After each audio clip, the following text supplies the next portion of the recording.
Audiolivro Sistema da Chave Mestra, versão original, introdução, parte 19. O medo é uma forma poderosa de pensamento. Ele paralisa os centros nervosos, afetando a circulação do sangue. Isso, por sua vez, paralisa o sistema muscular, de modo que o medo afeta todo o ser. Afeta o corpo, cérebro, músculos e nervos. Afeta o físico e o mental. É claro que a maneira de superar o medo é tornar-se consciente do poder. O que é essa misteriosa força vital que chamamos de poder? Não sabemos, mas também não sabemos o que é a eletricidade. Mas sabemos que, em conformidade com os requisitos da lei que rege a eletricidade, ela será nosso servo obediente, que iluminará nossas casas, nossas cidades, operará nossas máquinas e nos servirá em muitas funções úteis. E assim é com a força vital. Embora não saibamos o que é, e possivelmente nunca saibamos, sabemos que é uma força primária que se manifesta por meio de corpos vivos e que, cumprindo as leis e os princípios pelos quais é governada, podemos nos abrir para um influxo mais abundante dessa energia vital e assim expressa o mais alto grau possível de eficiência mental, corporal e espiritual. Essa parte fala de uma maneira muito simples de desenvolver essa força vital. Se você colocar em prática as informações descritas nessa lição, logo desenvolverá o senso de poder que sempre foi a marca distintiva do gênio. Parte 19. A busca pela verdade não é mais uma aventura aleatória, mas um processo sistemático e lógico em sua operação. Todo tipo de experiência tem voz na definição de sua decisão. Ao buscar a verdade, buscamos a causa final. Sabemos que toda experiência humana é um efeito. Se pudermos determinar a causa, e se descobrirmos que essa causa pode ser controlada conscientemente, o efeito ou a experiência também estarão sob o nosso controle. A experiência humana não será mais a bola do destino. Um homem não será filho da fortuna, mas do destino.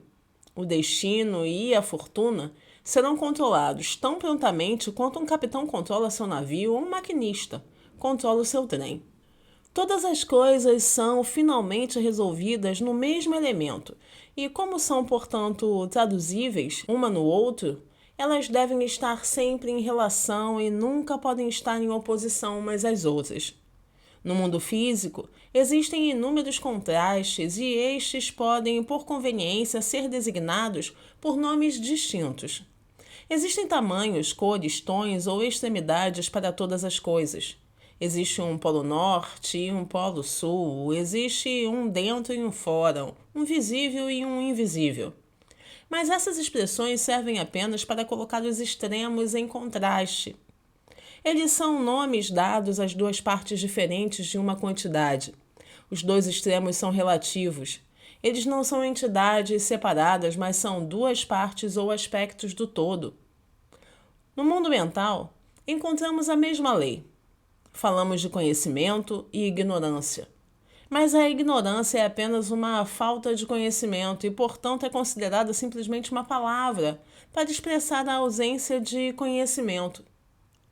No mundo moral, encontramos novamente a mesma lei. Falamos do bem e do mal. Mas o bem é uma realidade, algo tangível, enquanto o mal é simplesmente uma condição negativa, a ausência do bem. O mal às vezes é considerado uma condição muito real, mas não tem princípio, vitalidade ou vida. Sabemos disso porque ele sempre pode ser destruído pelo bem. Assim como a verdade sempre acaba com o erro e a luz destrói as trevas. O mal desaparece quando o bem aparece. Há, portanto, apenas um princípio no mundo moral. Encontramos exatamente a mesma lei sendo obtida no mundo espiritual. Falamos de mente e matéria como duas entidades separadas, mas uma visão mais clara torna evidente que existe apenas um princípio operativo, e que é a mente. A mente é o real e o eterno. A matéria está sempre mudando. Sabemos que, nas eras de tempo, 100 anos ou 1000 anos são apenas um dia. Se ficarmos em qualquer grande cidade, deixarmos os olhos descansar nos inúmeros edifícios, grandes e magníficos, a vasta gama de automóveis modernos, telefones, luzes elétricas e todas as outras conveniências da civilização moderna, podemos lembrar que nenhum deles estavam lá há pouco mais de um século. E se pudéssemos ficar vivos e mantivéssemos no mesmo lugar, veríamos que daqui a 100 anos apenas alguns deles permaneceriam. No reino animal, encontramos a mesma lei de mudança. Os milhões de animais vêm e vão, alguns anos constituindo seu período de vida. No mundo das plantas, a mudança é ainda mais rápida. Muitas plantas e quase todas as gramíneas vêm e vão num único ano. Quando passamos para o inorgânico, esperamos encontrar algo mais substancial. Mas ao contemplar o continente aparentemente sólido, somos informados de que ele surgiu do oceano. Vemos a montanha gigante e somos informados de que o lugar onde ela está agora já foi um lago. E enquanto ficamos maravilhados diante dos grandes penhascos, podemos facilmente traçar o caminho das geleiras que carregaram tudo antes deles. Estamos na presença de mudança contínua e sabemos que essa mudança é apenas a evolução da mente universal, o grande processo pelo qual todas as coisas estão continuamente sendo criadas e recriadas. E passamos a saber que a matéria é apenas uma forma que a mente assume e, portanto, é simplesmente uma condição. A matéria não tem princípio. A mente é o único princípio. Chegamos então a saber que a mente é o único princípio operante no mundo físico, mental, moral e espiritual. Também sabemos que essa mente é estática, mente em repouso. E sabemos que a capacidade do indivíduo de pensar é sua capacidade de agir sobre a mente universal e convertê-la em mente dinâmica ou em movimento. Para fazer isso, o combustível deve ser aplicado na forma de alimento, pois o homem não pode pensar sem comer. E assim descobrimos que mesmo uma atividade espiritual como pensar não pode ser convertida em fontes de prazer e lucro, exceto pelo uso de material, que significa requer algum tipo de energia para coletar eletricidade e convertê-la em um poder dinâmico, requer que os raios do sol forneçam a energia necessária para sustentar a vida das plantas. Então também requer energia na forma de alimento para permitir ao indivíduo pensar e assim agir sobre a mente universal. Você pode saber que o pensamento está constante, eternamente tomando forma, está sempre buscando expressão, ou você pode desprezar essa informação. Mas permanece o fato de que, se seu pensamento é poderoso, construtivo e positivo, isso será claramente evidente no estado de sua saúde, sua empresa e seus ambientes. Se seu pensamento é fraco, crítico, destrutivo e negativo, em geral, ele se manifestará em seu corpo como medo, preocupação e nervosismo. Em suas finanças serão expressas em carência e limitação, e os ambientes onde você vive ou atua terão condições discordantes. Toda riqueza é fruto do poder. As posses só têm valor quando conferem poder. Os eventos são significativos apenas quando afetam o poder. Todas as coisas representam certas formas e graus de poder. O conhecimento de causa e efeito, conforme demonstrado pelas leis que regem o vapor, a eletricidade, a afinidade química e a gravitação, permite aos homens planejar com coragem e executar sem medo. Essas leis são chamadas de leis naturais, porque governam o mundo físico, mas nem todo poder é poder físico. Há também poder mental e moral e espiritual. O que são nossas escolas e universidades, senão usinas mentais, lugares onde o poder mental está sendo desenvolvido?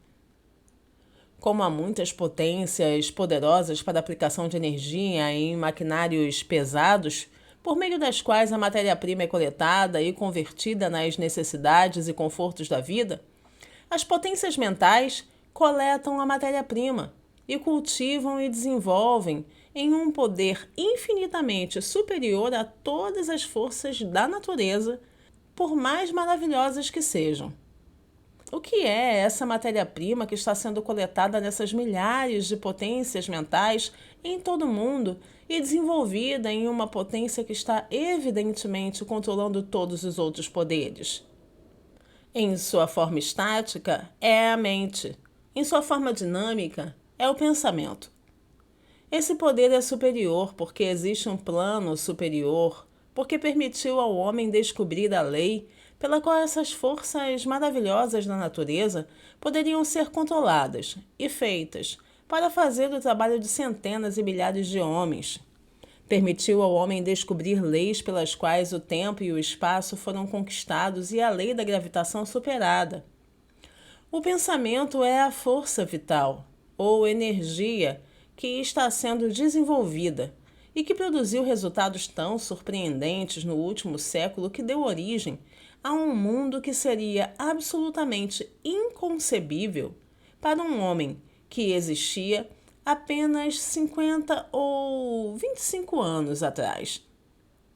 Se tais resultados foram garantidos pela organização dessas potências mentais em 50 anos, o que não se pode esperar em outros 50 anos? A substância da qual todas as coisas são criadas é infinita em quantidade. Sabemos que a luz viaja a uma taxa de 186,300 milhas por segundo. E sabemos que existem estrelas tão remotas que a luz leva 2.000 anos para chegar até nós. E sabemos que tais estrelas existem em todas as partes do céu. Sabemos também que essa luz vem em ondas, de modo que se o éter no qual essas ondas viajam não fosse contínuo, a luz deixaria de nos alcançar.